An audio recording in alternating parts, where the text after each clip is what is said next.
रसानां छन्दसामपि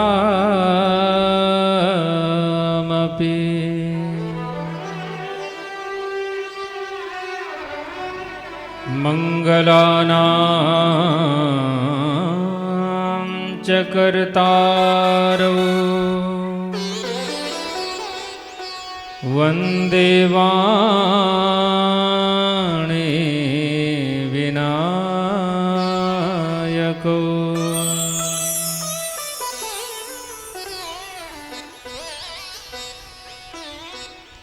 भवानी शङ्करौ वन्दे श्रद्धा विश्वासरूपिणो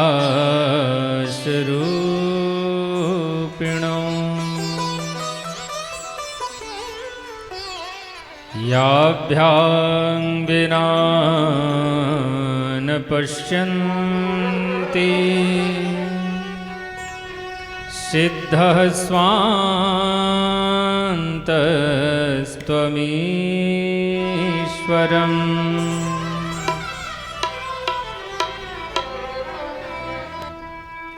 गुरुर्ब्रह्मा गुरुर्विष्णु गुरुर्देव महेश्वरः गुरुर्साक्षात् परब्रह्म तस्मै श्री गुरवे नमः।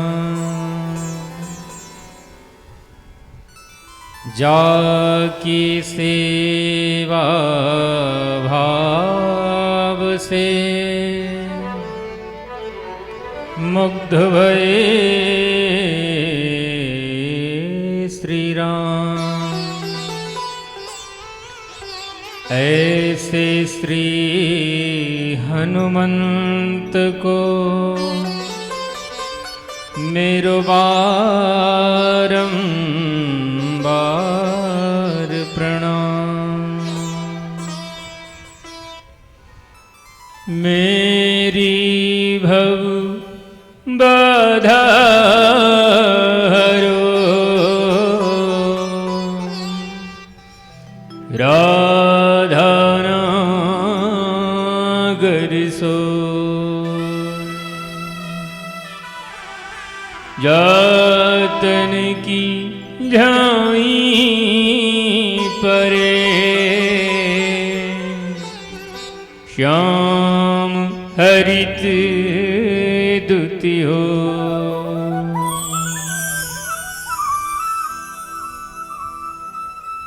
जय जय श्री राधा रमण, जय जय नवल किशोर, जय गोपी चित जोर प्रभु, जय जय माखन चोर,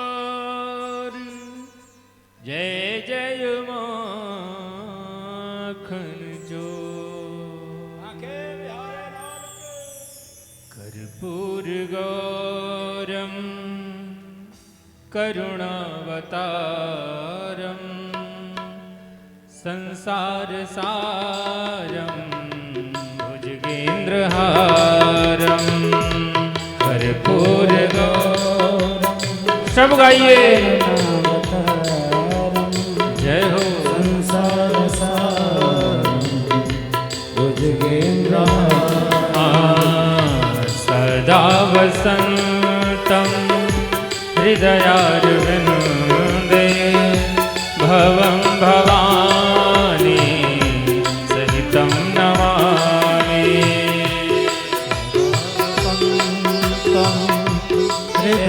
हृदयारविंदे भवं भवानी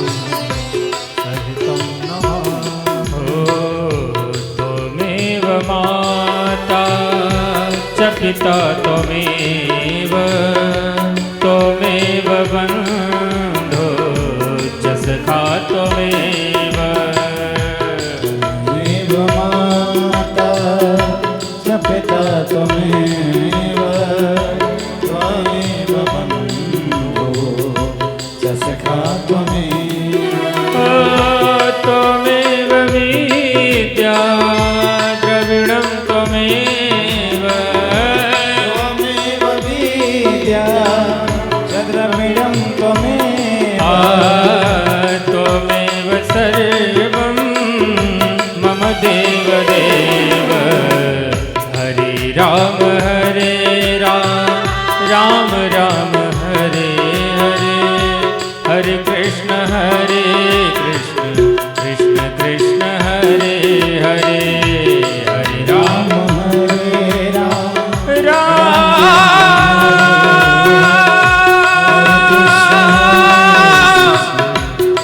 सीता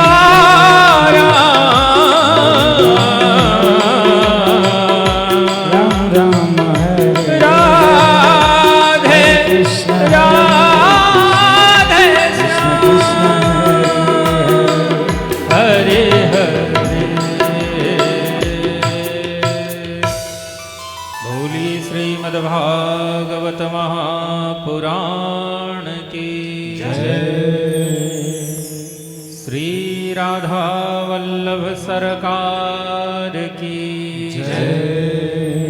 अनंत बलवंत श्री हनुमंत लाल जी महाराज की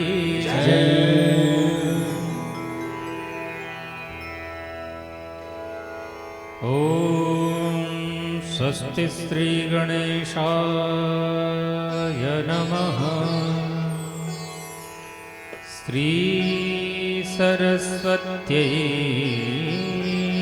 नमः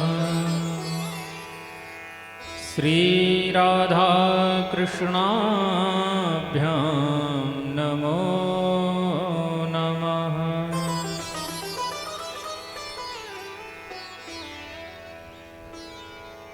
अखंड कोटि ब्रह्मांड के नायक परम परात्पर पर ब्रह्म परमात्मा अकारण करुणा वरुणालय भगवत वांछ कल्पतरु भगवान श्री राधा रमण बाधाहरण केवलाधार गुणातीत अखिलेश्वर सर्वेश्वर योगेश्वर भगवान की महत कृपा से आपके इस क्षेत्र में उकड़ा गांव में चल रहे श्रीमद् भागवत महापुराण ज्ञान यज्ञ का आज प्रथम दिवस है। इस सप्ताह ज्ञान यज्ञ के प्रथम दिवस की पावन बेला संध्या कालीन में समस्त देवी देवताओं का बड़े ही दिव्यतम रूप से आवाहन पूजन हुआ और भगवान की मंगलमयी आरती हुई। ऐसे श्रीमद् भागवत महापुराण जो कि समस्त पाप ताप संताप को नष्ट करने वाली है, ऐसी मोक्षदायिनी कथा का रसपान करने के लिए जो इस कथा पांडाल में आए हुए समस्त उपस्थित धर्मानुरागी भगवत प्रेमी सज्जन वृंद तथा भगवान की ऐसी लीलामयी माधुर्यमयी लालित्यमयी कथा का रसपान करने के लिए अपने अपने घरों से जो चल दिए हों उन्हें भी तथा भगवान की ऐसी पावन कथा का रसपान अपने अपने घरों से कर रहे समस्त धर्मानुरागी भगवत प्रेमी सज्जन वृंदों को संसार के सर्वोत्तम पीठ व्यासपीठ से हृदयवत साधुवाद है। जय जय श्री राधे श्याम। जय श्री कृष्ण। इस यज्ञ के यजमान श्री राम जी पाठक और पाठक जी की धर्मपत्नी अर्धांगिनी तथा जिनके पुत्र, सभी पुत्रों का तो नाम पता नहीं है, लेकिन इतने बड़े कार्यक्रम में भाग दौड़ करने वाले उपेंद्र जी और समस्त पाठक परिवार के सौजन्य से माता पिता और गुरु के आशीर्वाद स्वरूप भगवान की महत्व कृपा जब प्राप्त होती है तब ऐसा सुंदर पावन अवसर हम सभी लोगों को प्राप्त हो पाता है। तो जन्म जन्मांतर कल्प कल्पांतर युग युगांतर के जब पुण्य जिस कुल में वह पुण्य संचित होता है, एकत्रित होता है, जिसके पुण्य स्वरूप यह धर्म कार्य करने का अवसर प्राप्त होता है, तो ऐसे पाठक परिवार को बहुत बहुत साधुवाद है। भगवान की ऐसी दिव्य कथा और इस कथा में और रस भरने का कार्य कर रहे हमारे संगीत मंडली, जो कि अवध के ही सन्निकट, जिनकी वाणी और अंगुलियों में माता सरस्वती जी विशेष ही कृपा किए हुए हैं, पंकज भैया, और तबले पर संगत कर रहे पिंटू भैया, और उन्हीं के परम स्नेही जो कि पैड रूपी जो वाद्य यंत्र है इस पर संगत कर रहे हैं। हमारे विद्वत जन जो कि इस यज्ञ में शुभारंभ मंत्रों के द्वारा देवताओं का पूजन अर्चन वंदन, पूजन पाठ जप तप नियम स्वाध्याय इस यज्ञ में होना ही होना है। और कोई ऐसा यज्ञ नहीं, कोई ऐसा पूजा नहीं जिसमें पुरोहित का एक विशेष अंग ना हो, स्थान ना हो। जैसे आप समस्त तीर्थों का भ्रमण कर आइए, और समस्त तीर्थों का भ्रमण अगर आप कर आ रहे हैं और अपने कुल देवता कुल देवी और अपने माता पिता को प्रसन्न नहीं कर पाए, तो जानिए समस्त तीर्थ धाम करना अधूरा माना जाएगा। ऐसे ही अगर आपकी कुल खानदान में चाहे विवाह का कार्य हो, यज्ञ हो, भागवत हो, रामायण हो, गृह प्रवेश हो, कोई भी कार्य हो, उसमें पुरोहित जी का एक विशेष ही स्थान है, जो कि पुरोहित पीठ पर आसीन इस घर के कुल पुरोहित बाबा, उनके चरणों में कोटि कोटि प्रणाम करते हुए और अपने सद्गुरुदेव भगवान की श्री चरणों में कोटि कोटि प्रणाम करते हुए कथा में प्रवेश करेंगे। आइए भगवान की इसी दिव्य कथा का शुभारंभ करने से पूर्व, कथा में गोता लगाने से पूर्व अपने मन वाणी वातावरण को एकाग्रचित्त करने के लिए भगवत नाम का आश्रय लें। फिर जैसे ठाकुर जी की इच्छा, आइए भगवत नाम संकीर्तन बड़े भाव से करें, मीठी मीठी तालियों की सेवा करते हुए और बड़े भाव से करें। बोली श्री गोविंद भगवान की जय। कृष्ण गोविंद गोविंद गोपाल नंद लाल, कृष्ण गोविंद गोविंद गोपाल नंद लाल, कृष्ण गोविंद गोविंद गोपाल नंद लाल, जय हो। कृष्ण गोविंद गोविंद गोपाल नंद लाल, कृष्ण गोविंद गोविंद गोपाल नंद लाल, कृष्ण गोविंद गोविंद गोपाल नंद लाल, गोविंद गोविंद गोपाल नंद लाल, जय हो। कृष्ण गोविंद गोविंद गोपाल नंद लाल।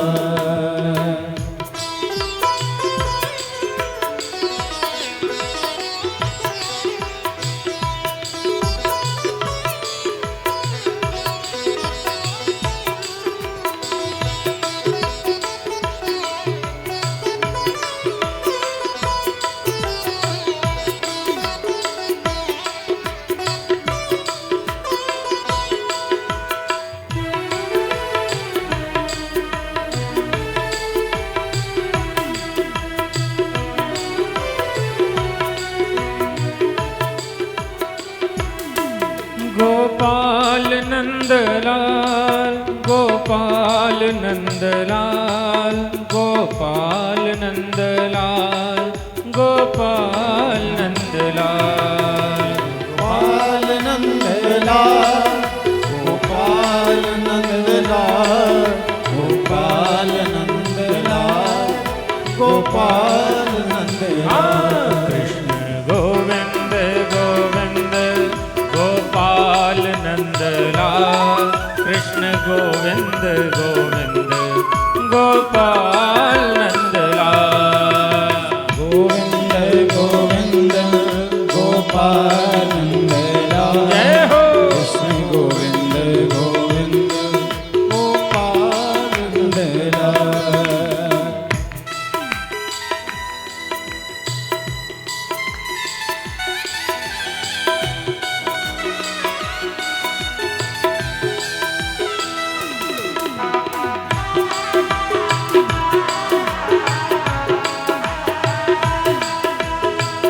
मीठे तालियों की सेवा करते हुए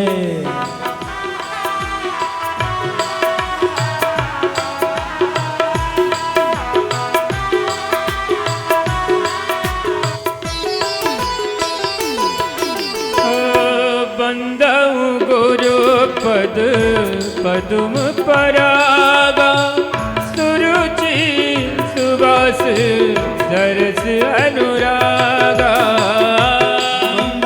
गुरु पद पद्म परागा सुरुचि सुबास सरस अनुरागा मंगल भवन अमंगल हारी प्रभु दशरथ अजीर बिहारी मंगल भवन अमंगल हारी प्रभु सुदशरथ अजीर बिहारी गोविंद गोविंद गोपाल नंदलाल कृष्ण गोविंद गोविंद गोपाल नंदलाल गोविंद गोविंद गोपाल नंदलाल कृष्ण गोविंद गोविंद गोपाल नंदलाल कृष्ण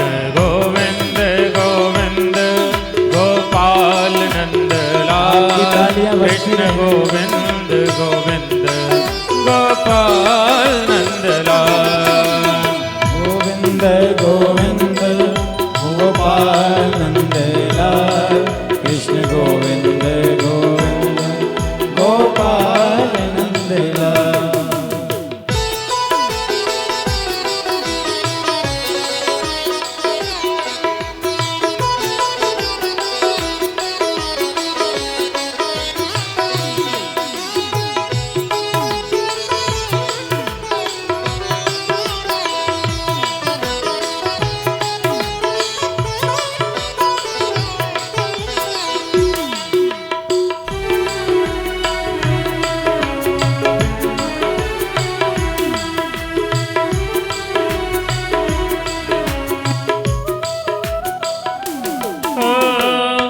महावीर बिन गौ हनुमान राम जस जस आप बखाना महावीर बिना बहु हनुमान राम जासु जसु आप बखाना सुमिरी पवन सुत पावन राम अपने बस करी राखे राम सुमिर पवन सुत पावन नाम अपने बस करी राखे राम गोविंद गोविंद गोपाल नंदलाल राधे कृष्ण गोविंद गोविंद गोपाल नंदलाल कृष्ण गोविंद गोविंद गोपाल नंदलाल कृष्ण गोविंद गोविंद गोपाल नंदलाल कृष्ण गोविंद गोविंद गोपाल नंदलाल कृष्ण गोविंद गोविंद गोपाल नंदलाल कृष्ण गोविंद गोविंद गोपाल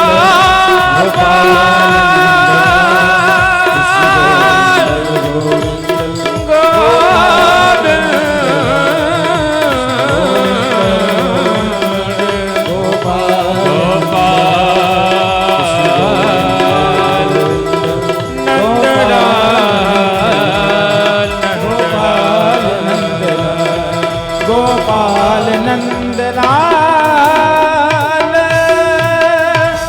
बोली श्री राधा रमण सरकार की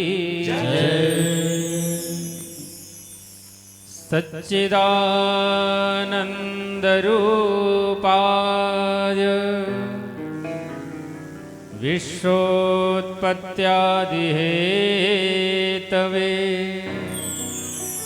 तापत्रय विनाशाय श्रीकृष्णाय वयं नमः।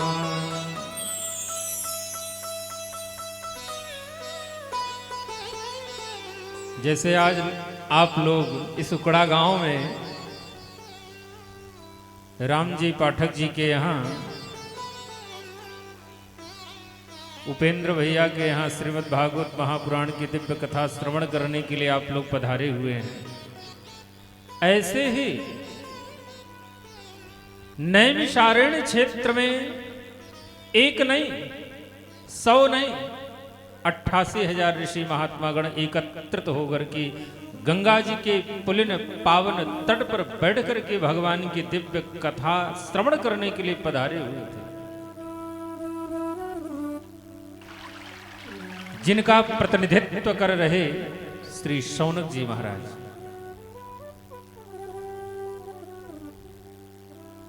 शौनक जी ने प्रश्न किया कि प्रभु, ऐसी कोई कथा श्रवण कराई कि जिस कथा श्रवण मात्र से ही जीव के समस्त पाप ताप और संताप यह नष्ट हो जाए। तो यही कथा श्री सूत जी महाराज शौनक आदि ऋषियों को श्रवण कराना प्रारंभ कर दिए। शौनक आदि ऋषियों से श्री सूत जी महाराज यही कहते हैं कि जिस प्रकार से आज यह प्रश्न आप लोग मुझसे पूछ रहे हैं, यही दिव्य कथा एक बार भगवान भोलेनाथ मैया पार्वती जी को श्रवण कराए, और यही दिव्य कथा व्यास जी को नारद जी ने श्रवण कराया था, और यही पावन कथा व्यास जी ने सुखदेव जी को श्रवण कराया, और यही दिव्य कथा श्री सुखदेव जी के मुखारविंद से परीक्षित जी को श्रवण करने का परम सौभाग्य प्राप्त हुआ। और यही भगवान की अद्भुत कथा आज इस क्षेत्र में उकड़ा गांव में चल करके आई हुई है। देखिए, इस कथा में भी त्रिवेणी है। क्या है? त्रिवेणी। और प्रयागराज में हम लोग स्नान करने के लिए जाते हैं तो वहां भी त्रिवेणी है। कौन कौन? गंगा, यमुना और सरस्वती रूपी त्रिवेणी संगम में गोता लगाने के लिए हम लोग जाते हैं तो 3 चीजों की आवश्यकता पड़ती है। कौन कौन? समय, संपत्ति और स्वास्थ्य। जब ये तीनों एकत्रित हो पाता है तब हम लोग संगम स्नान करने के लिए जा पाते हैं। कभी कभी संपत्ति होने के बाद भी समय नहीं मिल पाता है, और समय और संपत्ति अगर दोनों साथ दे रहा है तो स्वास्थ्य नहीं साथ देता। तो उस संगम में, उस त्रिवेणी में गोता लगाने के लिए समय, संपत्ति और स्वास्थ्य की आवश्यकता है, और ज्ञान भक्ति वैराग्य रूपी त्रिवेणी में गोता लगाने के लिए हमें केवल समय की आवश्यकता है और स्वास्थ्य की आवश्यकता है। धन नहीं रहेगा तो भी चलेगा। क्यों? क्योंकि धन खर्च करने के लिए तो एक यजमान ही पर्याप्त है। जैसे उपेंद्र जी के द्वारा पाठक परिवार में यह दिव्य भव्य भगवान की अद्भुत कथा का आयोजन किया गया है, तो इनके सौजन्य से समस्त क्षेत्रवासी भगवान की दिव्य अद्भुत कथा का आनंद, पूर्ण लाभ एकत्रित कर सकते हैं, प्राप्त कर सकते हैं। तो ये चल करके आई हुई है और वहां चल करके जाना पड़ेगा, ये अंतर है। तो कौन सी कथा श्रवण करने के लिए हम लोग यहां बैठे हैं? क्यों भैया उपेंद्र जी, कौन सी कथा श्रवण करने के लिए हम लोग यहां एकत्रित हैं? भागवत जी की कथा, श्रीमद् भागवत महापुराण की दिव्य पावन कथा। भागवत शब्द में कितने अक्षर हैं? 4। कौन कौन से? भा, ग, व और ता। एक एक अक्षर का बड़ा ही सुंदर भाव दिया है किसी संत ने। भाव प्रकाशे चिदानंदे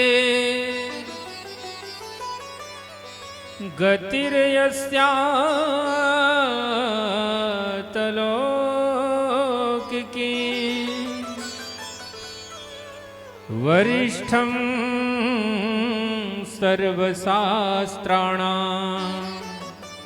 तरणिर्भूत भवार्णवेत। भाव प्रकाशी चिदानंदे, जैसे भास्कर भगवान सूर्य नारायण की जो अद्भुत तेज है उसका वर्णन नहीं किया जा सकता है, अलौकिक है।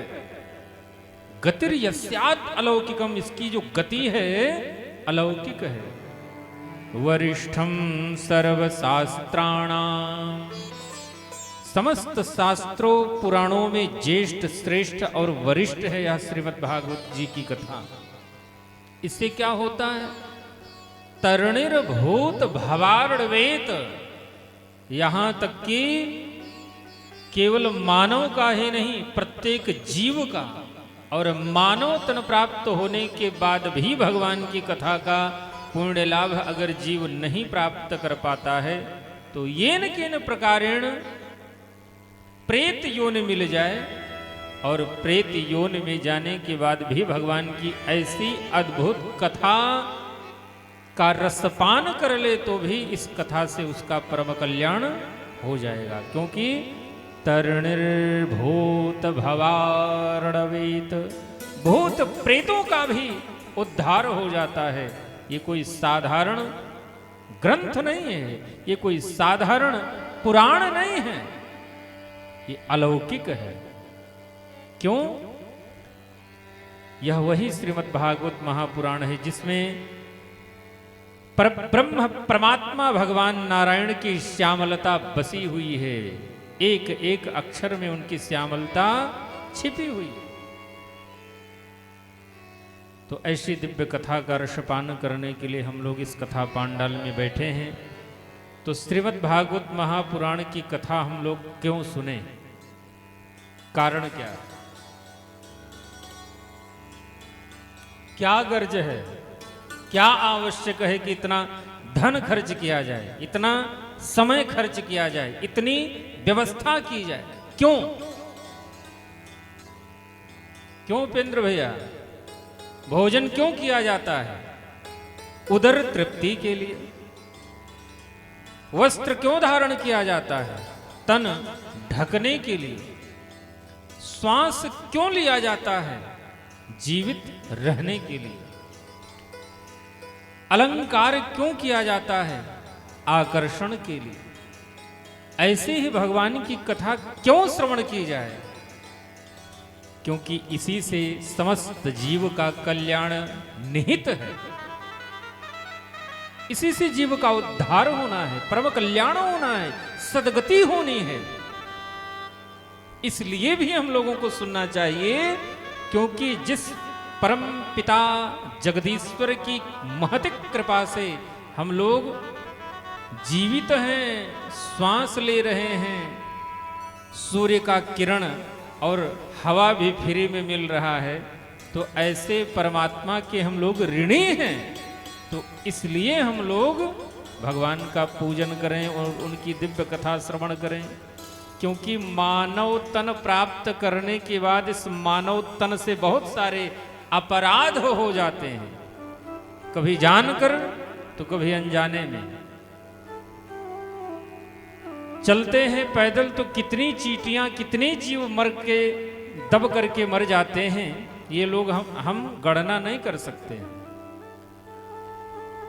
तो ज्ञात अज्ञात जितने पाप ताप और संताप हैं, ऐसे पाप ताप संताप को नष्ट करने के लिए ही, दूर करने के लिए ही, सद्गति के लिए, परम कल्याण के लिए, उद्धार के लिए ही भगवान का चरण शरण ग्रहण यह जीव करता है। तो इसलिए हम लोग श्रीमद् भागवत महापुराण की कथा श्रवण करें। और एक बात और है, क्या? हम लोग जब गया आदि तीर्थ करके आते हैं तो भागवत जी की कथा होती है। तो भागवत जी की ही कथा क्यों हो, गीता का पाठ क्यों ना हो जाए? क्या गीता के पाठ की महिमा कम है? नहीं कम है। क्या गोस्वामी तुलसीदास जी के द्वारा जो रचित है श्री रामचरितमानस, क्या उसका फल कम है? नहीं। वाल्मीकि जी के द्वारा जो वाल्मीकि रामायण है, क्या उसकी महिमा कम है? नहीं कम है।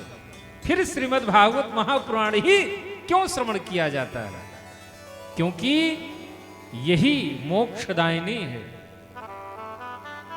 काम को देने वाला, क्रोध को नष्ट करने वाला, अनन्य इच्छाओं की पूर्ति के लिए समस्त ग्रंथ हैं, उपनिषद हैं, धार्मिक ग्रंथ हैं। परंतु मोक्ष को देने वाला, परम कल्याण करने वाला, निर्भयता को प्रदान करने वाला और भगवत विशेष कृपा प्राप्त कराने वाला यह श्रीमद् भागवत महापुराण जी की कथा है।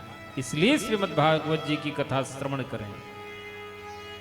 तो आइए, श्रीमद् भागवत महापुराण में कितने स्कंध हैं, कितने अध्याय हैं, कितने श्लोक हैं, और इस श्रीमद् भागवत महापुराण में महात्म्य की क्या कथा है, कितने श्लोक हैं, कितने अध्याय हैं, किसने रचना की है, ये सब बारे में हम लोग जानेंगे। उसके पहले आइए 2 बार भगवत नाम संकीर्तन। भगवत नाम संकीर्तनोपरांत ही हम लोग अब कथा में गोता लगाएंगे।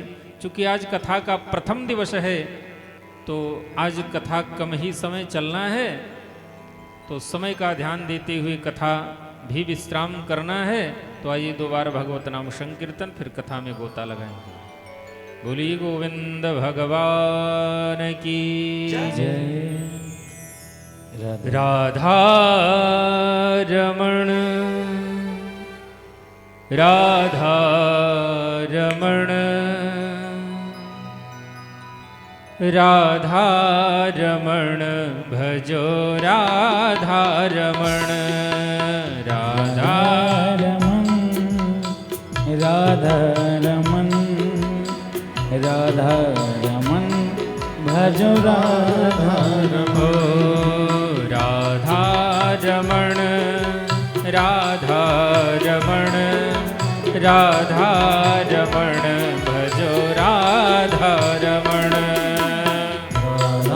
रमन राधा रमन राधा रमन भजो राधा रमन। ओ राधा रमण राधा रमण राधा रमण भजो राधा रमण राधा रमन राधा रमन राधा रमन भजो राधा रमन। राधा रमण राधा रमण राधा रमण भजो राधा रमण राधा रमन भजो राधा रमन राधा रमन भजो राधा रमन। राधा रमण राधा रमण राधा रमण भजो राधा रमण राधा रमन भजो राधा रमन राधा रमन भजो राधा रमन।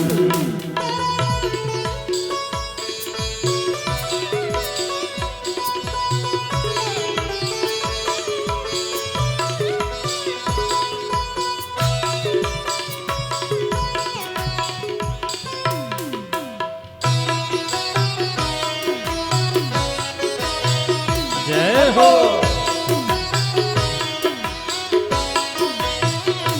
ओ हे राधिके हे राधिके हे राधिके भजो हे राधिके हे राधिके हे राधिके हे राधिके हे राधिके ओ हे राधिके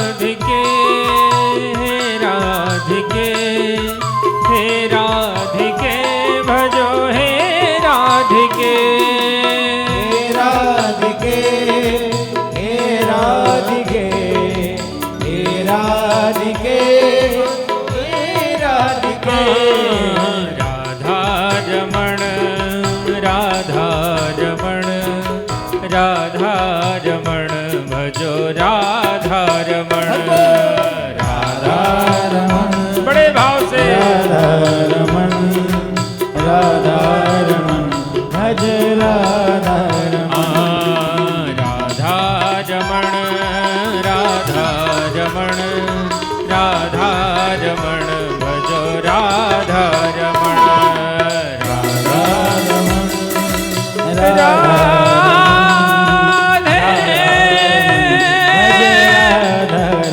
राधे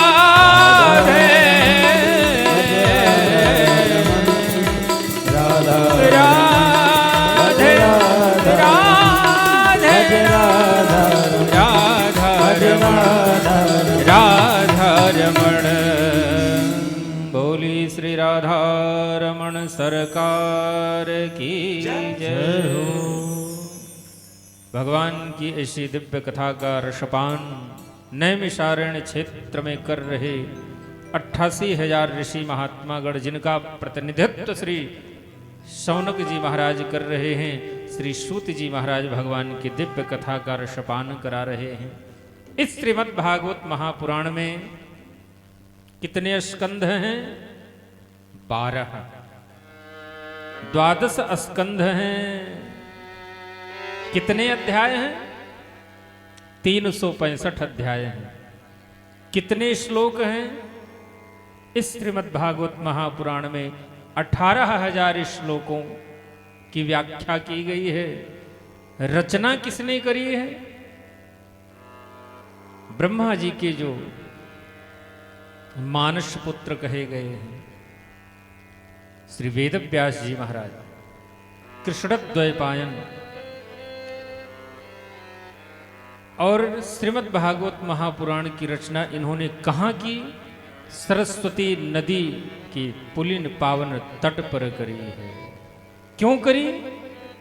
इसलिए क्योंकि इस श्रीमद् भागवत महापुराण के तत्व को प्राप्त करके यह जीव अपने इस जीवन में किए गए समस्त पापों से निवृत्त हो सके, उसका सदगति और कल्याण हो सके। तो ऐसे श्रीमद् भागवत महापुराण की महिमा पद्म पुराण ने गाई है। अगर आप में कोई विशेषता है या किसी व्यक्ति में कोई विशेषता है, और जिस व्यक्ति में विशेषता हो और वही कहे कि मैं हूं मैं हूं मैं हूं, तो क्या यह शोभायमान होगा? नहीं होगा।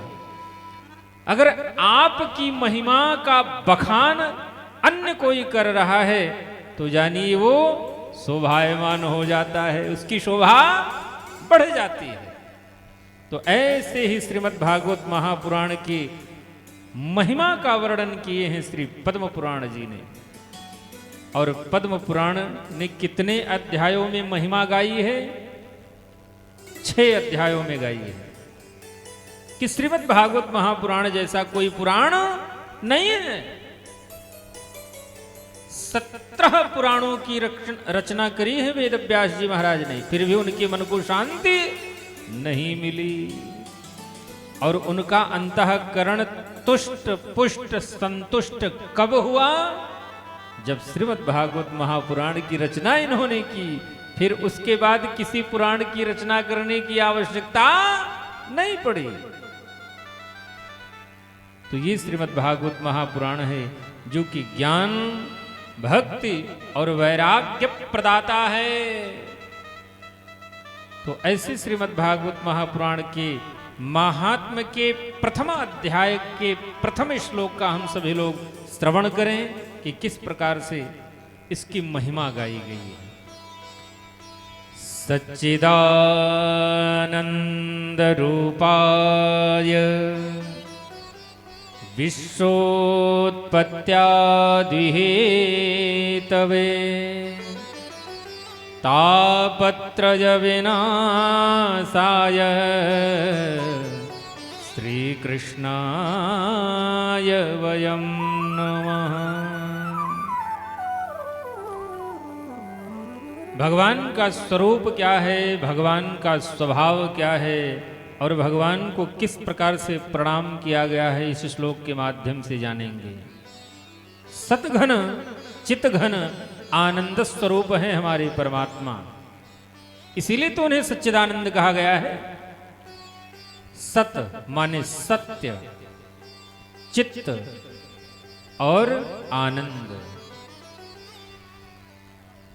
जो कि सृष्टि के पालन करता यही हैं, सृजन करता यही हैं और संहार करता भी यही परमात्मा है।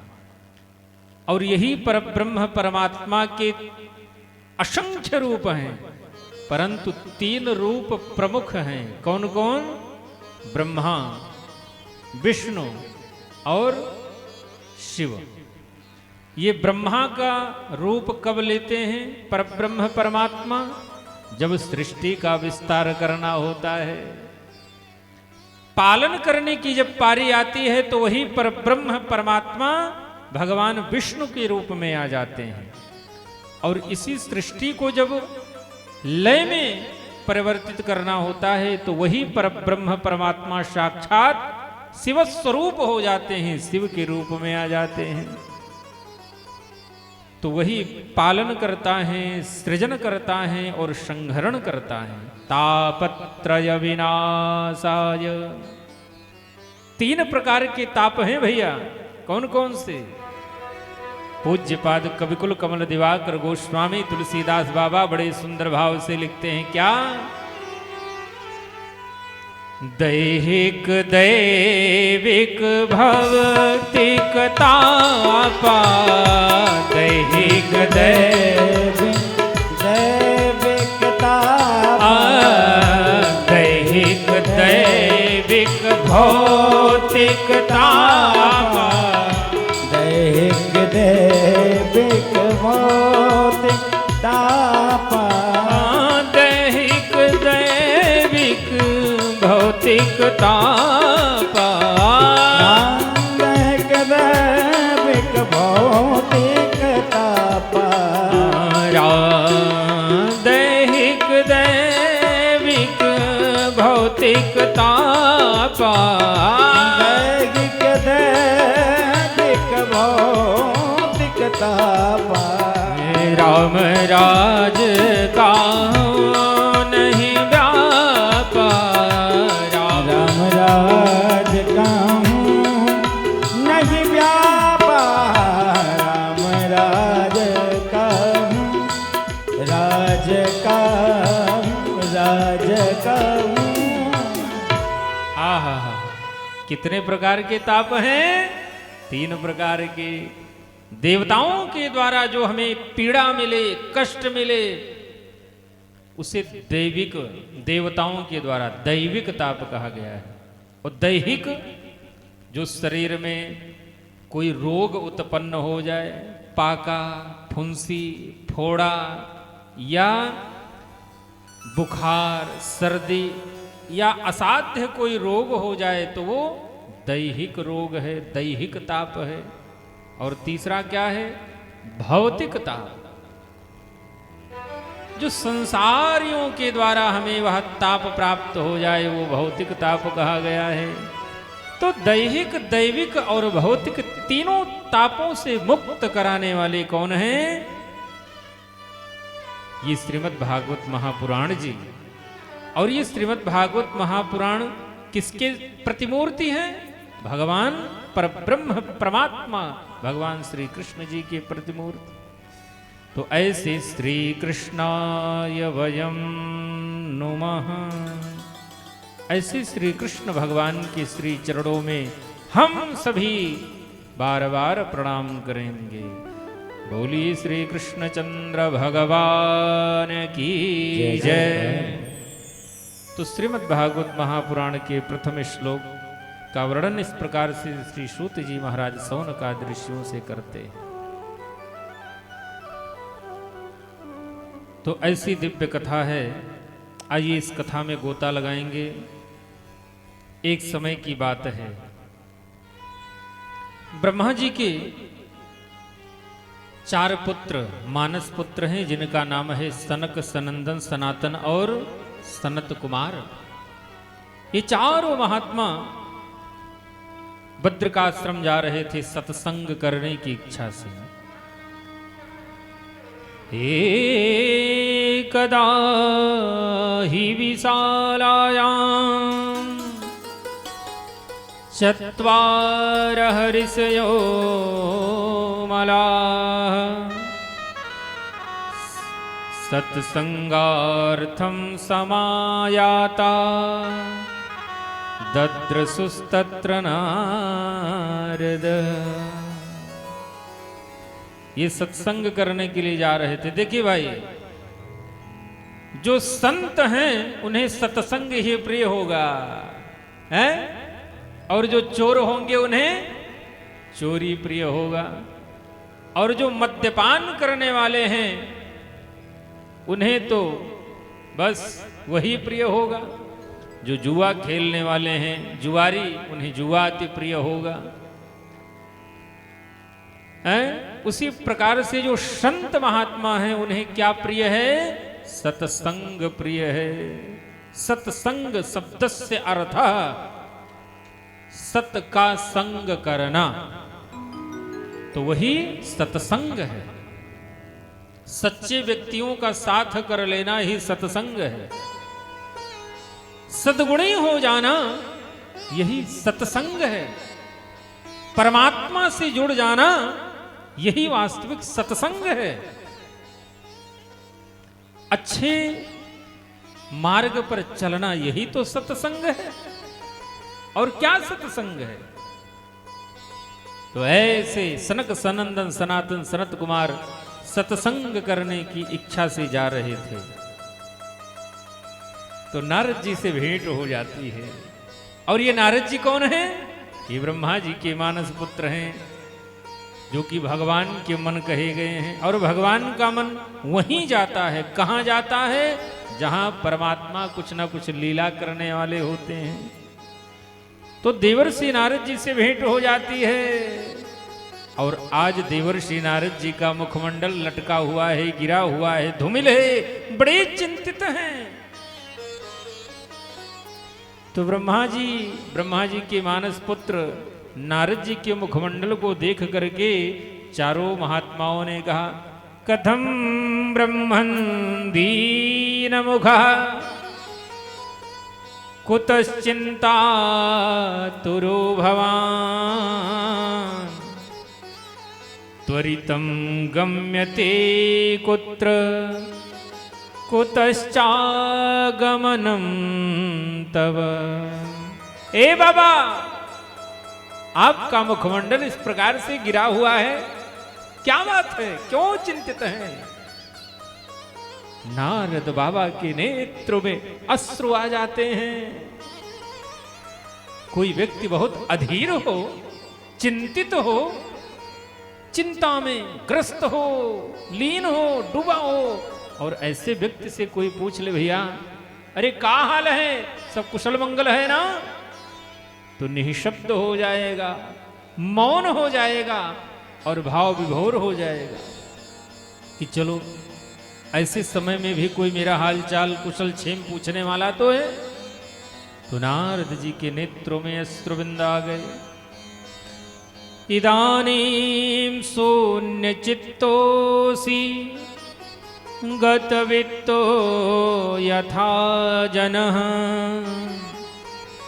तवेदं मुक्त संगस्य नोचितं वद कारणम। ए बाबा, अपने दुख का कारण बताओ ना, क्यों दुखी हैं आप? ऐसा लग रहा है कि मानो किसी कृपण व्यक्ति का, कंजूस व्यक्ति का कोई धन चोरी कर लिया हो, गिर गया हो। तब नारद जी ने कहा कि एक विरागी को, एक बैरागी को, एक संत को, एक महात्मा को, एक भक्त को धन की क्या आवश्यकता है? एक संत को धन की आवश्यकता क्या है? उसका जो परम धन है वो भगवान का नाम जप ही परम धन है। तो हमारो धन राधा, श्री राधा ही तो है। बाकी और संत के पास कौन सा हीरा मोती सोना चांदी जेवर जवाहरात होते हैं? तो संत ने कहा है क्या, हमारो धन राधा श्री राधा श्री राधा, हमारो धन राधा श्री राधा श्री राधा, हमारो धन राधा श्री राधा श्री राधा, परम धन राधा राधा राधा राधा राधा, परम धन राधा राधा राधा राधा राधा, संतों के धन राधा राधा राधा राधा राधा, संतों के धन राधा राधा राधा राधा राधा, हमारो धन राधा श्री राधा श्री राधा, हमारो धन राधा श्री राधा श्री राधा। जय हो।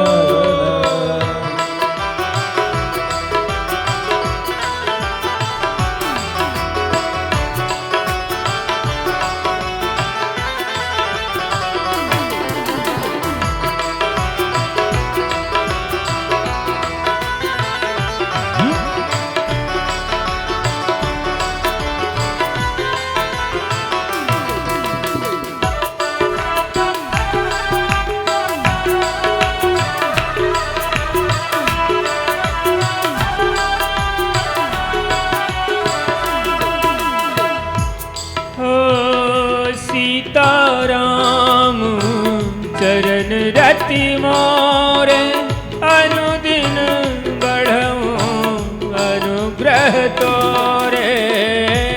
सीताराम चरण रति मोरे, अनुदिन बढ़ऊं अनुग्रह तोरे।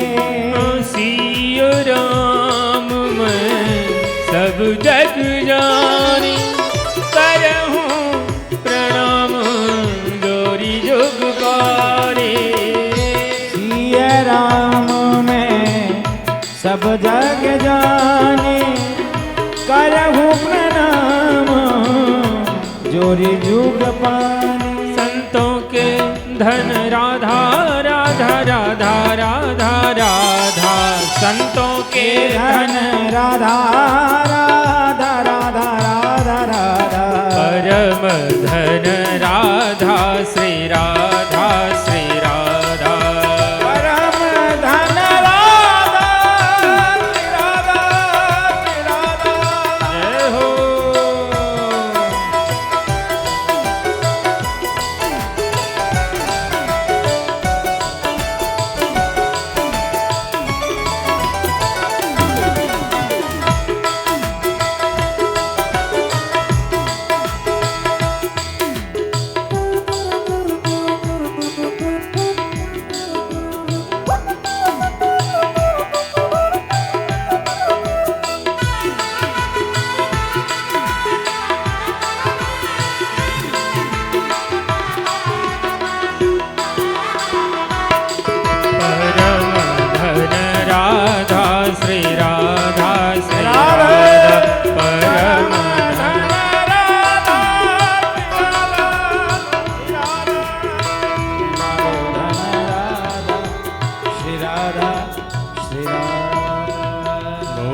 श्री राघवेंद्र सरकार की जय।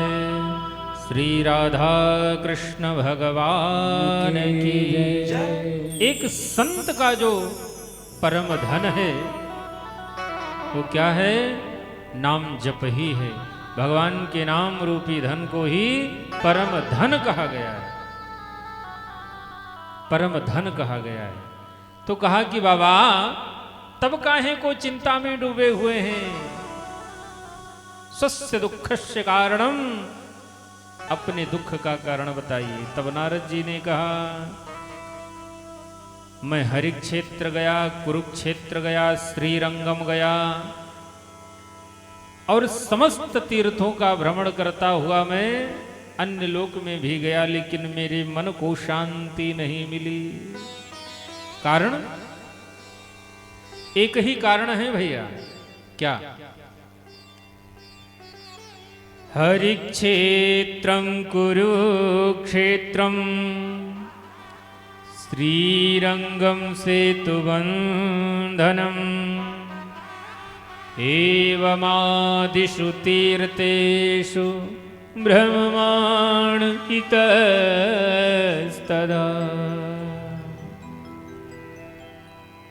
जहां भी गया मेरे मन को शांति नहीं मिली। कारण क्या है?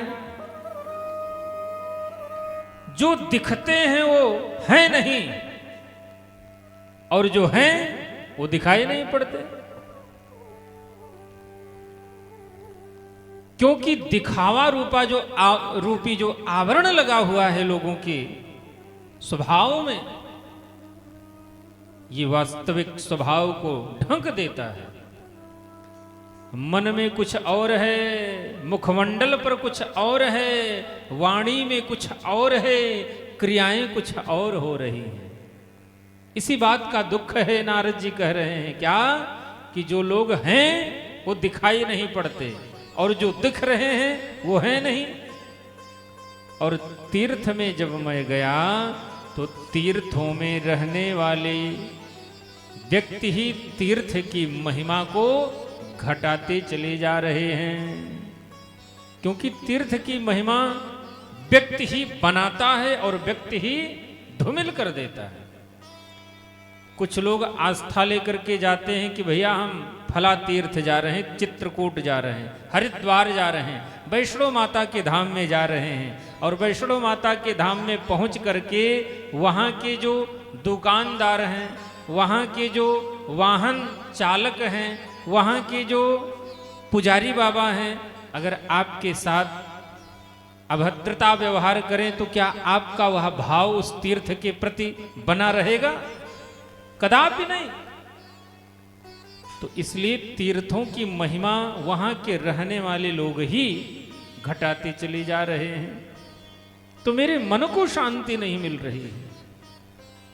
और जब समस्त तीर्थों का भ्रमण करती हुई जब मैं भगवान के श्रीधाम वृंदावन में पहुंचा तो वहां मुझे एक आश्चर्यचकित कर देने वाला दृश्य दिखाई पड़ा। देखिए, जैसे आप लोग इस कथा पांडाल में शरीर से बैठे हैं, ऐसे ही आप लोग मन से भी बैठिए। और ये कथा तभी आप लोगों को पूर्ण फलदायी, पूर्ण रूप से इसका प्रतिफल मिल सकता है जब आप इसे भाव से सुनेंगे। क्योंकि केवल कथा में बैठने से किसी का कल्याण नहीं हो सकता है। कथा में बैठने से नहीं, कथा को अपने में बैठा लेने से जीव का कल्याण होगा। बोलिए गोविंद भगवान की जय।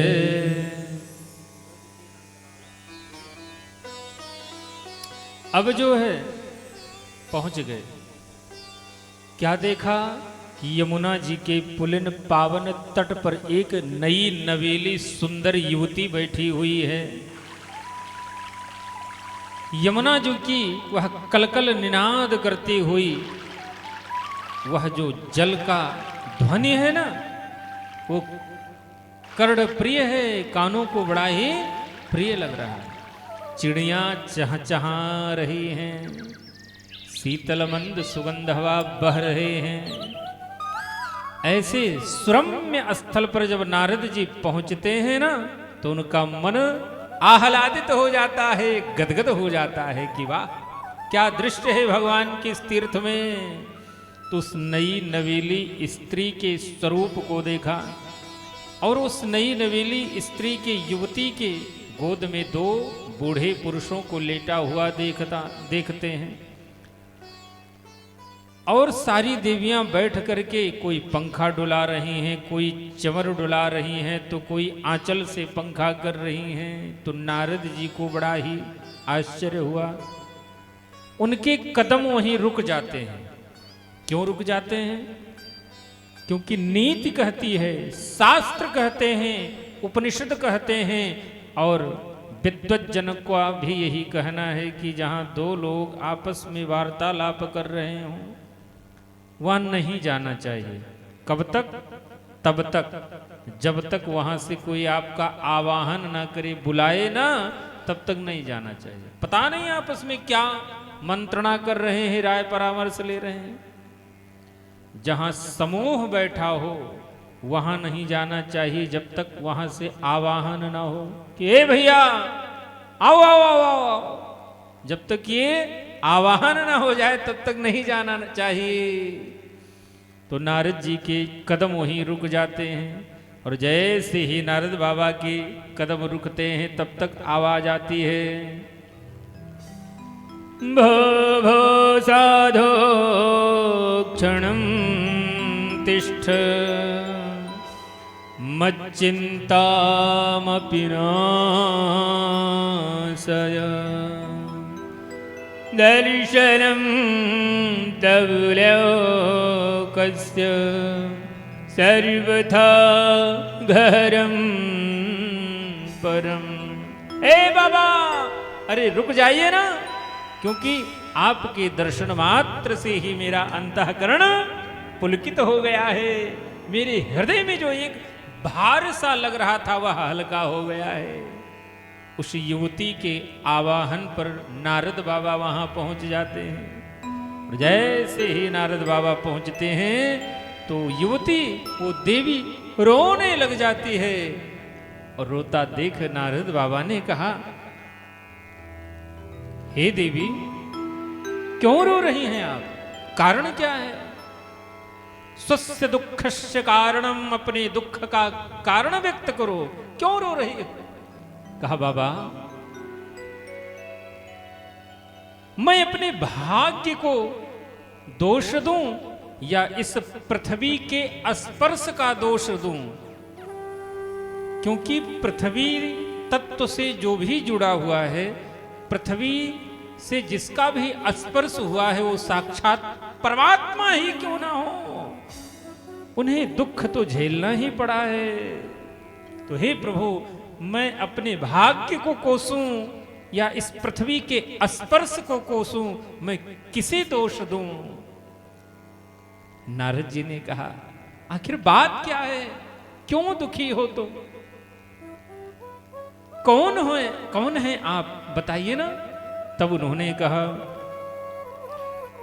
अहम भक्तरिति ख्याता, मेरा नाम भक्ति है। और ये जो मेरे गोद में लेटे हुए हैं, ये मेरे दोनों पुत्र हैं।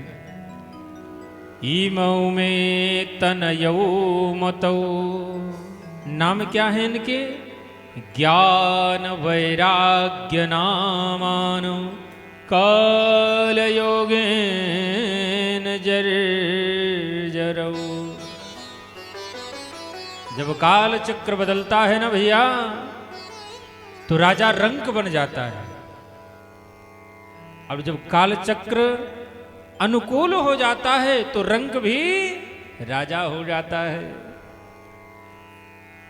तो मेरी दिशा और दशा ये दोनों प्रतिकूल अवस्था में चल रहे हैं बाबा, परंतु आपके दर्शन मात्र से ही मेरा दुख हल्का हो गया है।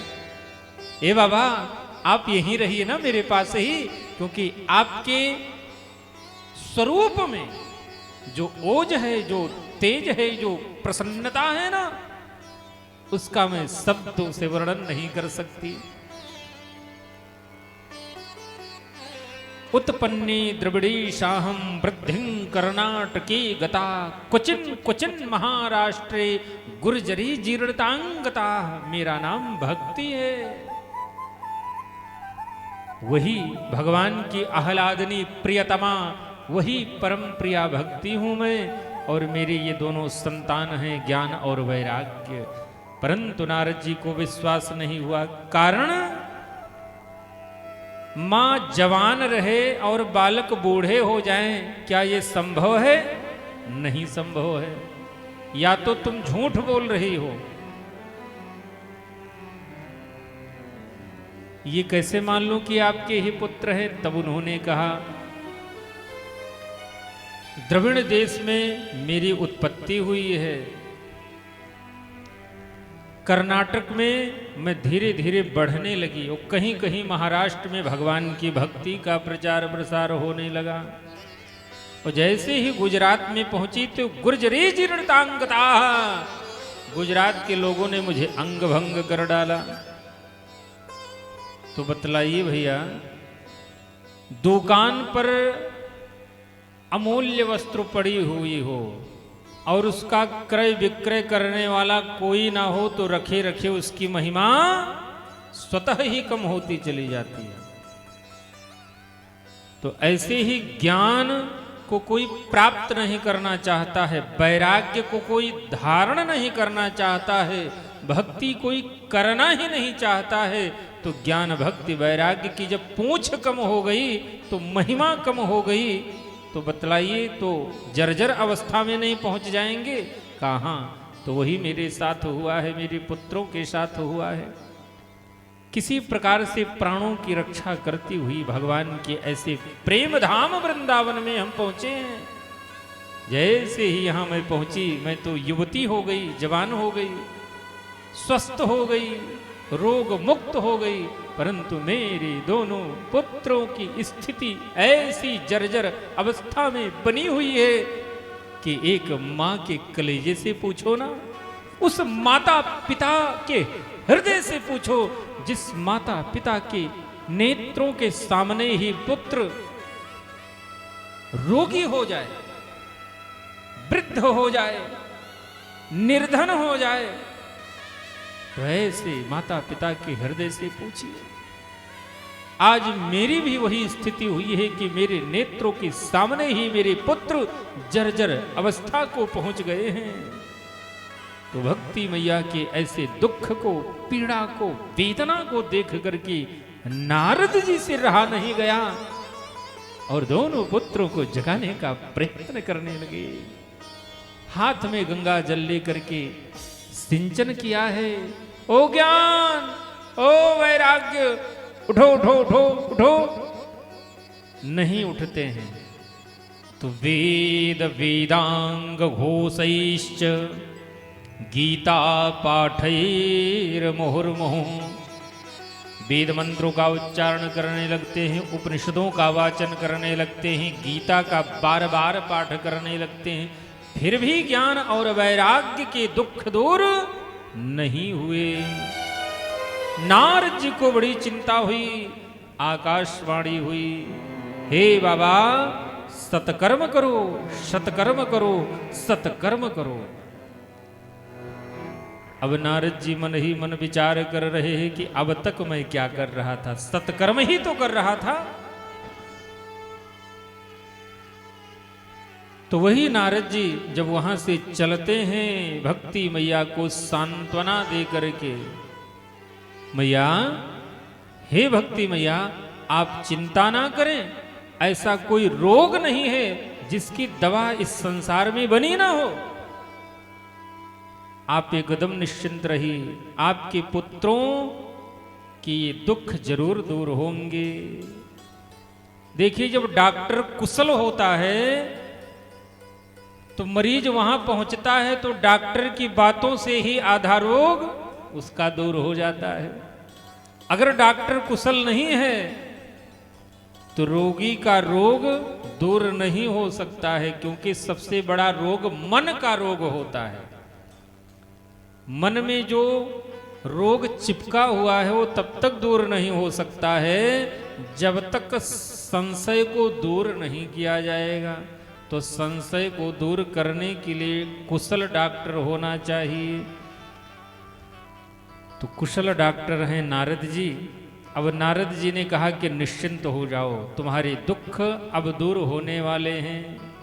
तो सारा वृत्तांत सनक सनंदन सनातन सनत कुमार को श्रवण करा दिया। बोलिए गोविंद भगवान की जय।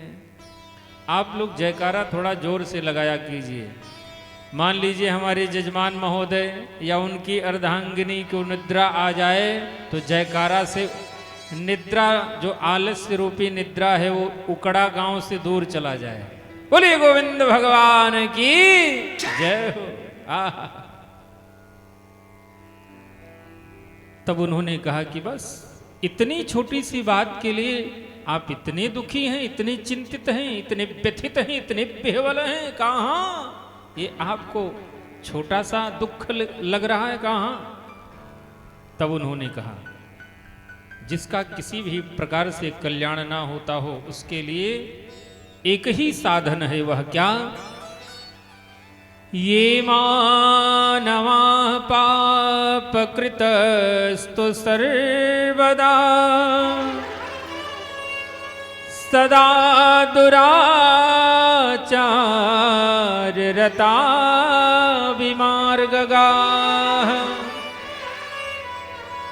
क्रोधानि दग्धाः कुटिलश्च कामिनः सप्ताह यज्ञेन कलौ पुनन्ति ते। ये मानवा के मानवा जे मानवा पाप कृतस्तु सर्वदा, पाप में सदैव रत रहने वाले हैं, सदा दुराचार में लिप्त रहने वाले हैं और क्रोध रूपी अग्नि में जल रहे हों। क्षणे रुष्ट क्षणे तुष्ट रुष्ट तुष्ट क्षणे क्षणे, ऐसे भी पातकियों के दुख दूर हो जाते हैं। कब? तब जब इस भागवत रूपी रसायन को हम ग्रहण करेंगे तब। सप्ताह यज्ञेन कलौ पुनन्ति ते, कामी के काम, लोभी के लोभ, ये सब दूर हो जाते हैं। कब? तब जब भगवान का चरण शरण ग्रहण जीव कर ले तब। तो ऐसे सप्ताह ज्ञान यज्ञ का आश्रय लेना चाहिए। तो उन्होंने कहा कि श्रीमद् भागवत महापुराण की कथा से कल्याण कैसे हो सकता है, मुझे विश्वास नहीं हो पा रहा है। कहा क्यों? जिसका वेद से कल्याण नहीं हुआ, गीता से कल्याण नहीं हुआ, उपनिषदों से जिनका कल्याण नहीं हुआ, अनान्य ग्रंथों से जिनका कल्याण नहीं हुआ, क्या श्रीमद् भागवत महापुराण से उस जीव का, उस व्यक्ति का उद्धार और कल्याण, दुख दूर हो सकते हैं क्या? कहा बिल्कुल। कहा कैसे? सनक, सनंदन, सनातन, सनत कुमार चारों महात्माओं ने एक स्वर में कहा बाबा आपको एक सुंदर पका हुआ फल दे दिया जाए और कहा जाए भैया इसे पाओ, ग्रहण करो। तो आम का पका हुआ फल मीठा ही लगेगा है? और पूछा जाए कि भैया आम जो आप ग्रहण कर रहे हैं आम्रफल वो कैसा है, तो आप कहेंगे बड़ा ही मधुर है। और कल्पना कीजिए कि आम इतना मीठा है, मधुर है, उदर की तृप्ति, मन की तृप्ति प्रदाता है, देने वाला है, तो इसके वृक्ष को अगर हम लोग ग्रहण करेंगे तब क्या होगा? आम ग्रहण करने से स्वाद भी मिलेगा, आनंद भी आएगा, उदर की भी तृप्ति होगी, मन की भी तृप्ति होगी। तो क्या वृक्ष खाने से वह तत्व मिलेगा आपको? कदापि नहीं मिलेगा। इससे क्या होगा? दांत भी टूट जाएंगे, स्वाद भी बिगड़ जाएगा। तो जो तत्व फल में है वह वृक्ष में नहीं। वृक्ष क्या है? वेद रूपी वृक्ष है। और फल श्रीमद् भागवत कथा रूपी जो फल है, इसका जो तत्व है, इसमें जो तत्व है वह वृक्ष में नहीं है। जो तत्व आपको घी में मिलेगा क्या वह दुग्ध में मिलेगा? कदापि नहीं मिलने वाला है। तो ऐसे श्रीमद् भागवत कथा का आश्रय लीजिए, परम कल्याण होगा। कहा कौन कर सकता है? कोई भी कर सकता है। कहाँ कर सकता है? कहीं भी कर सकता है। कब कर सकता है? जब मन में ये लालसा बन जाए कि हमारे यहाँ कथा होना है, माता पिता को कथा श्रवण कराना है या स्वयं भी कथा सुनना है, तभी भगवान की कथा हो सकती है। तो कहा फिर भी कहा कि हरिद्वार में श्रीमद् भागवत महापुराण का आयोजन किया जाए। बड़े दिव्य और भव्य रूप से कथा का आयोजन किया गया। नारद जी बीड़ा बजा बजा करके प्रचार प्रसार करने लगे। अरे सुनो भाई, सुनो सुनो सुनो सुनो सुनो, सनक सनंदन सनातन सनत कुमार चारों महात्माओं के मुखारविंद से भगवान की ऐसी अमृतमयी लीलामयी माधुर्यमयी लालित्यमयी कथा का रसपान करने का परम सौभाग्य हम सभी को मिलने वाला है। सब देवी देवता ऋषि मुनि नाग किन्नर यक्ष गंधर्व सूर नर मुनि सब अपने अपने वेशभूषा को बदल बदल करके वहां हरिद्वार में कनखल में पहुंच करके भगवान के दिव्य कथा का रसपान करने के लिए उपस्थित हो जाते हैं। भगवान की दिव्य कथा रूपी धारा बहने लगती है। सभी लोग उसी धारा में, उसी ज्ञान गंगा में गोता लगाना प्रारंभ कर देते हैं।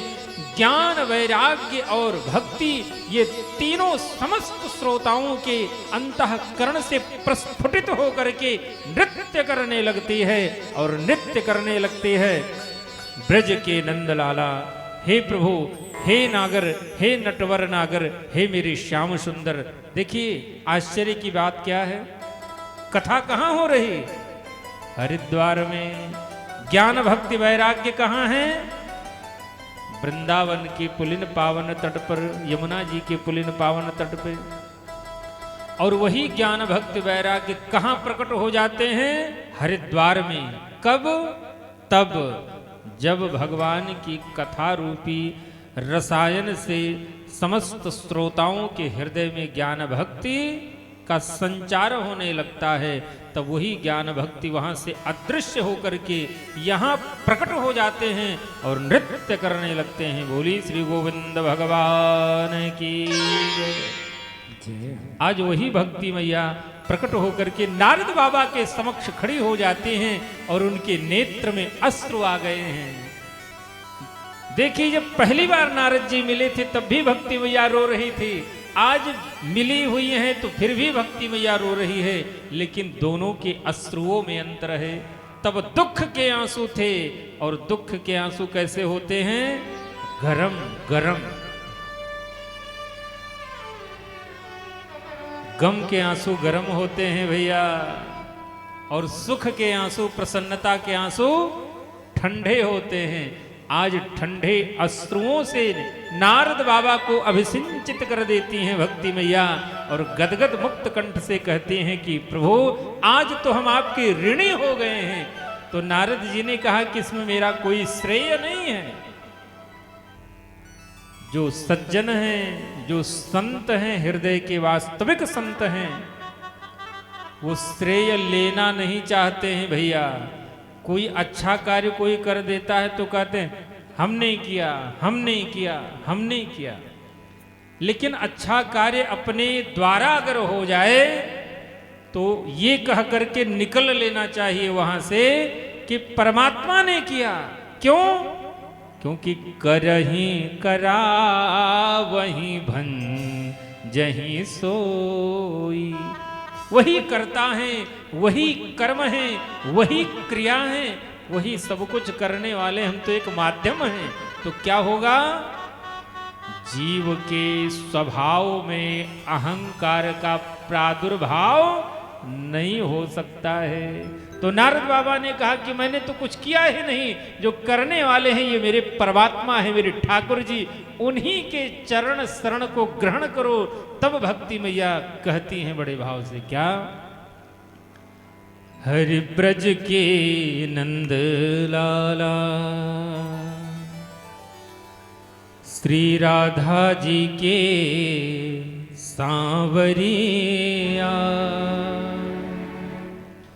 सब दुख दूर हुए जब तेरा नाम लिया। ब्रज के नंद लाला श्री राधा जी के सांवरिया, सब दुख दूर हुए जब तेरा नाम लिया। कन्हैया प्यारे जब से तेरा नाम लिया। और दुख आपके अंदर भी कुछ ना कुछ होगा तो आप भी नाम लें कन्हैया सरकार का और हमारे साथ गाएं, सब दुख दूर हुए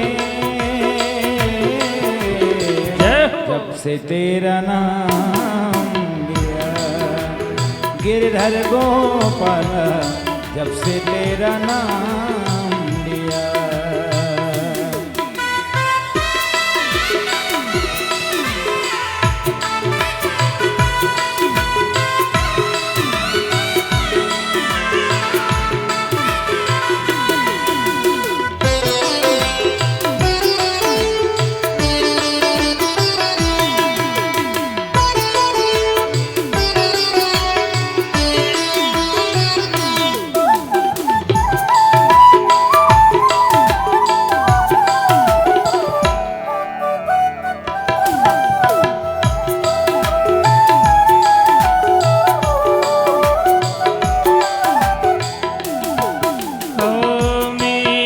पुकारे तुम्हें गिरधर गोपाला। मेरा पुकारे तुझे गिरधर गोपाला। बन गया अमृत में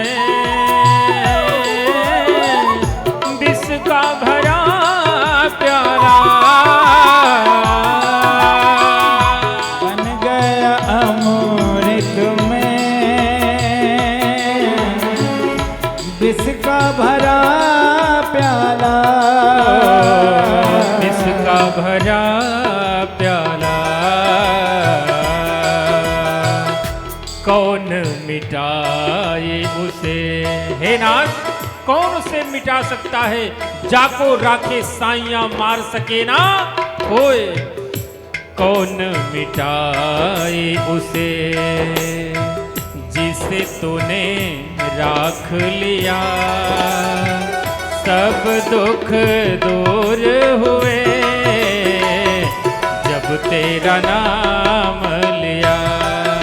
कन्हैया जब से तेरा नाम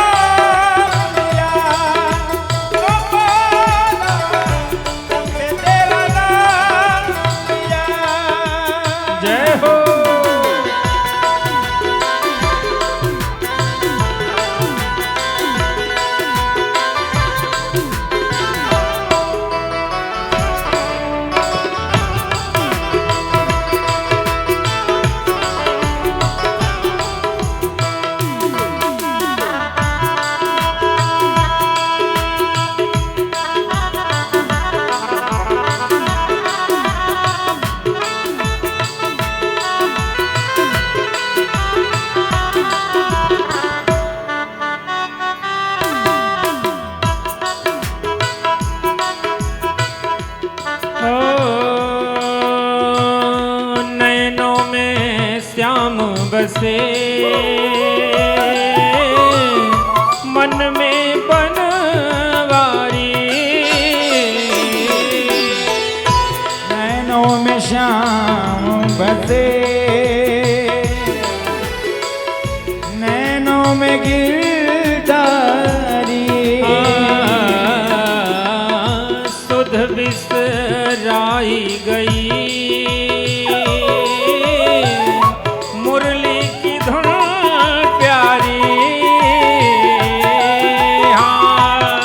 बिसराए गई मुरली की धुन प्यारी। मुरली की धुन प्यारी। मन के मधुवन में जय हो। मन के मधुवन में रास रचाओ रसिया। सब दुख दूर हुए जब तेरा नाम लिया। कन्हैया प्यारे जब से तेरा नाम लिया। जब से तेरा नाम लिया। ओ कन्हैया प्यारे जब तेरा नाम जब जब तेरा नाम लिया। बोली श्री राधा रमण सरकार की जय। भगवान के से दिव्य कथा का रसपान सौनक आदि ऋषि महात्मा गण कर रहे। भक्ति मैया के ऐसे भाव को देख करके नारद जी निःशब्द हो गए हैं और भक्ति मैया प्रसन्न होकर के कहती है कि आज मैं बहुत ही प्रसन्न हूँ, मांगिए क्या चाहिए आपको। नारद जी ने कहा कि भगवान की वही परम प्रिया भक्ति सदैव हमारे अंतःकरण में बसी रहे। तो भक्ति मैया ने कहा कि आप तो भगवान के परम भक्त हैं और भगवान के परम भक्तों में भक्त हैं आप, और ऐसे भक्तों के हृदय में तो भगवान सदैव निवास करते हैं। तो भगवान की ऐसी दिव्य कृपा हुई ज्ञान वैराग्य और भक्ति के ऊपर कि तीनों के दुख दूर हुए, तीनों के पाप ताप संताप नष्ट हो जाते हैं। तो जिसका किसी भी प्रकार से कल्याण ना हो वह श्रीमद् भागवत महापुराण रूपी बट वृक्ष का आश्रय ले ले, उसका परम कल्याण हो जाएगा, क्योंकि ऐसा छांव और किसी वृक्ष में मिलने वाला नहीं है। तो ऐसी दिव्य कथा है श्रीमद् भागवत जी की। तो मैं अपनी वाणी को आज यहीं विराम दूंगा। आइए भगवान की दिव्य मंगलमयी आरती बड़े प्रेम से बड़े भाव से इस यज्ञ के यजमान पुत्र हमारे परम स्नेही भैया उपेंद्र जी और सपरिवार सभी लोग एकत्रित होकर के बड़े भाव से भगवान की दिव्य कथा में एकत्रित होकर के बड़े सुंदर भाव से भगवान की दिव्य आरती करेंगे। और आरती के पूर्व आइए दोबारा भगवत नाम संकीर्तन, और जब तक भगवत नाम संकीर्तन हो रहा है तब तक आरती की व्यवस्था बना ली जाए। श्री राम जय राम जय राम जय जय राम। श्री राम जय राम जय राम जय राम। श्री राम जय राम राधे जय जय राम। जय राम जय राम जय राम। एक बार श्री रघुवर की नजरों का इशारा हो जाए। श्री राम जय राम जय राम जय राम। श्री राम जय जय राम जय राम जय जय राम।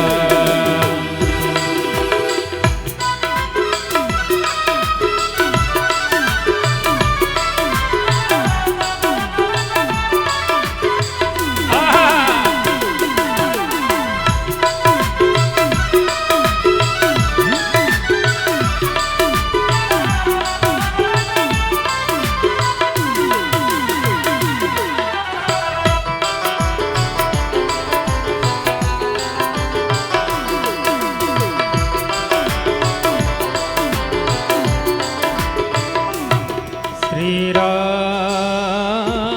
जय राम। श्री राम जय जय राम। बोली राधा रमण सरकार की जय। सभी भक्तगण जो दूर हैं वो थोड़ा सन्निकट आ जाएं, नजदीक आ जाएं, और जो बैठे हैं वह अपने आसन पर खड़े हो जाएं। बड़े भाव से भगवान की दिव्य मंगलमयी आरती का गायन करें। और कल के लिए एक सूचना है कि आप सभी भक्तगण, उपेंद्र भैया कल समय वही 7 से बता दिया जाए सबको।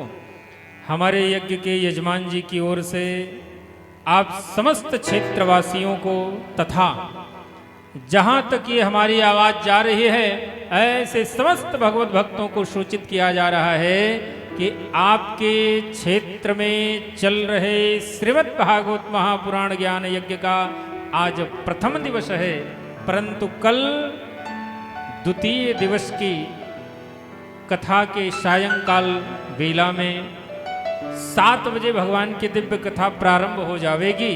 तो उसके 10 मिनट पहले ही आप लोग कथा पांडाल में आकर के अपना अपना आसन ग्रहण करें। भगवान के दिव्य कथा को श्रवण करके हम सभी अपने जीवन को धन्य बनावें। जय जय श्री राधे श्याम। ओम ज्वालाकरालमुद्रुग्राम शेषासुरसूदरं त्रिशूलं पातनोभेदिर्भद्रकाली नमोस्तुते। ओम ज्वालामालिन्ये नमार्ते सूर्ये नमः सर्वोपचारार्थे गन्धाक्षतपुष्पाणि समर्पयामि। नमस्करोमि इदगुम्मभिः प्रजननं मे अस्तु दशवीरगुं सर्वगाढपुष्पस्थाये आत्मसनि प्रजासनि पशुसनि लोकसन्न्यवसनि अग्निः प्रजां बहुलं मे करोत्पन्नं पयोरेतो अस्मासु धत्ता।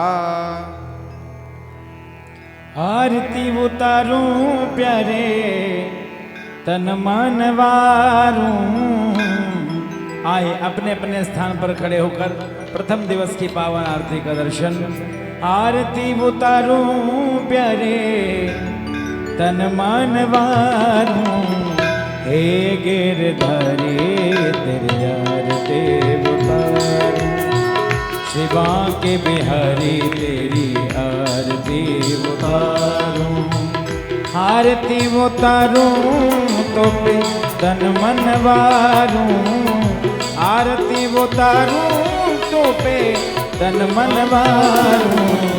प्यारे गिरधारी तेरी आरती उतारूं। शिवा के बिहारी तेरी आरती उतारूं।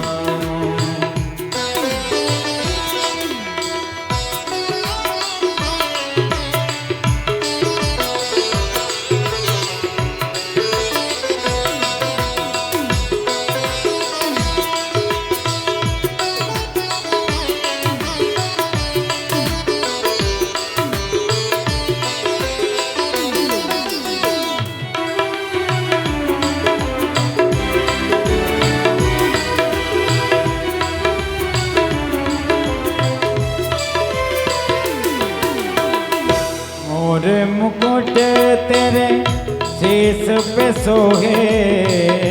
मोर मुकुट तेरे शीस पे सोहे।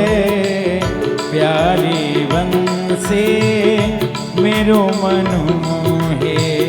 प्यारी बंसी मेरो मन मोहे। देख छवि बलि हारी में जाऊं। देख छवि बलि हारी में जाऊं। बाकी बिहारी तेरी आरती उतारूं। हे बनवारी तेरी आरती उतारूं। हे गिरधारी तेरी आरती उतारूं।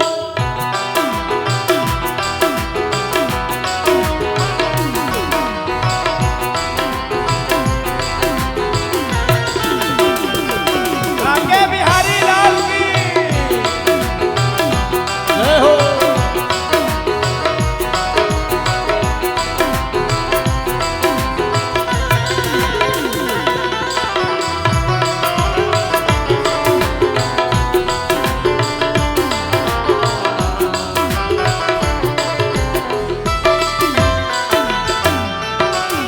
चरणों से निकली है गंगा प्यारे। चरणों से निकली है गंगा मैया की प्यारे। जिसने सारी दुनिया तारी। जिसने सारी दुनिया तारी। उन चरणों में मैं शीश नवाऊं। उन चरणों में मैं शीश नवाऊं। हे गिरधारी तेरी आरती उतारूं।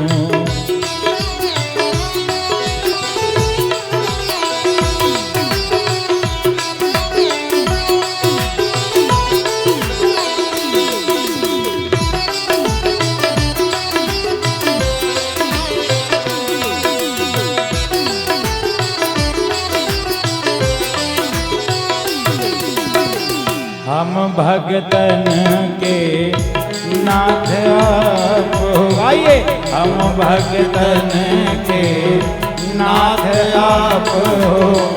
सुख दुख में सदा साथ आप हो। सुख दुख में सदा साथ आप हो। इन चरणों में मैं वारे वारे जाऊं, इन चरणों में वारे वारे जाऊं। शिवा के बिहारी तेरी आरती उतारूं, के बिहारी तेरी आरती उतारूं, आरती उतारूं। तन मन वारूं, सर्वस्वारूं। बोली श्री गणेश भगवान की श्रीमद्भागवत महापुराण की श्री लक्ष्मी नारायण भगवान की श्रीमद्भागवत महापुराण की श्री वेद व्यास जी महाराज की श्री सुखदेव जी महाराज की श्री परीक्षित जी महाराज की श्री यज्ञ के यजमान की श्री यज्ञाचार्य जी महाराज की अपने माता पिता गुरु भगवान की अपने कुल गुरु बाबा की अपने कुल पुरोहित बाबा की आवाहित देवी देवताओं की गौ माता की गंगा मैया की हनुमान जी महाराज की जय हो। धर्म की जय हो। अधर्म का विनाश हो। प्राणियों में सद्भावना हो। विश्व का कल्याण हो। सत्य सनातन वैदिक धर्म की जय जयकार हो। सत्य सनातन वैदिक धर्म की जय हो। नमः पार्वती पतये हर हर हर महादेव।